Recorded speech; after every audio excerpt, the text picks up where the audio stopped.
Social Security is a huge decision, and in my opinion, couples are making a really big mistake on when to claim Social Security. You see, most people are starting their Social Security based on a longevity calculation.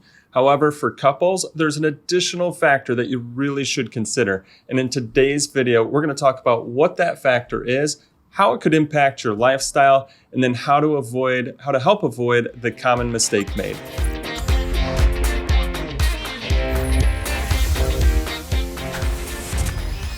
We appreciate you joining our channel. I'm Scott Sierens. I run a retirement planning and investment management firm, and we help people understand when they can retire, how much they can spend in retirement, that it's okay to retire, and then how to help minimize their taxes in retirement.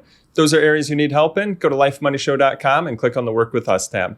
As I had mentioned, I feel like a lot of couples are making a big mistake of when to start their Social Security as they're only basing it on a longevity calculation. However, there is another, in my opinion, critical factor that you need to understand and factor in, and that's survivor benefits.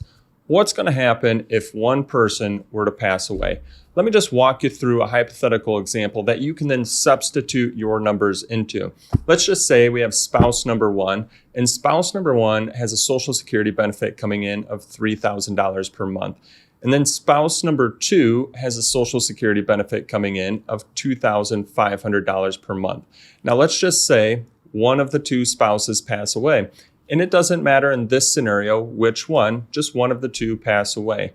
Well, in basic terms, you only keep one of the two Social Security benefits and you keep the higher of the two.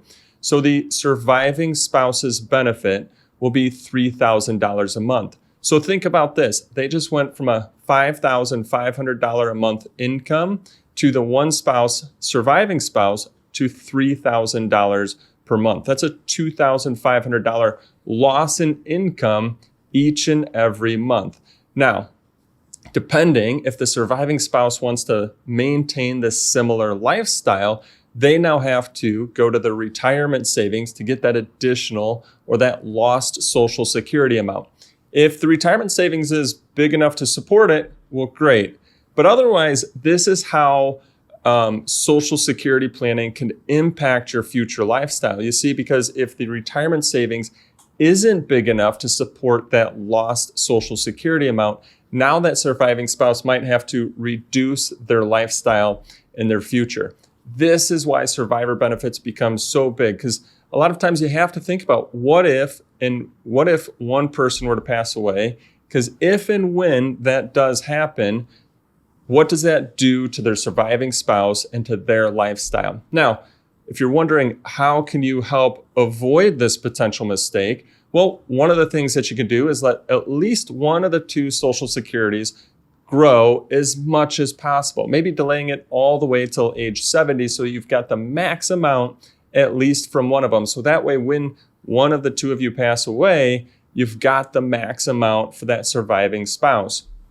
Another thing that you could do is you could potentially work longer, delaying one of the Social Securities. So that way, again, you're letting it grow as long as possible. You've got that maximum amount for survivor benefits for that surviving spouse. Another thing, though, that you could do is that if you are retiring, but you want to try to help combat this survivor benefit issue, you could still retire and then you just delay one of the two Social Securities as long as possible. We call this bridging the gap. So you delay one of them, you still retire, you delay one of them, and then you bridge the gap with withdrawals from your retirement savings, helping that one Social Security, again, grow as long as possible. So those are some ways to overcome it. But this is something that you really want to think about in advance, as I have seen how it does impact people in their futures. When they haven't thought about this and one person passes away, that surviving spouse now is impacted, and it puts a lot of stress on them, and it puts a lot of stress on the retirement savings and their lifestyle, trying to manage and make it all happen. But if you think about it and plan for it in advance, you can potentially help avoid some of that unnecessary stress in a really difficult time. hey, I understand Social Security is a really big decision, and this is just one crucial factor out of many when it comes to starting your Social Security benefits. We have a free guide that can help you out. You can get it at lifemoneyshow.com/Social Security. Again, lifemoneyshow.com/Social Security. It's going to walk through some of the different factors that you want to consider to hopefully help increase your benefit by hundreds or thousands of dollars over your lifetime. So again, lifemoneyshow.com/Social Security. I hope that you found this video to be of value and benefit. And if so, and you want to see additional videos about Social Security, how to help minimize your taxes in retirement, and overall retirement planning, well then subscribe to our YouTube channel as we're coming out with new videos on topics just like those each and every week.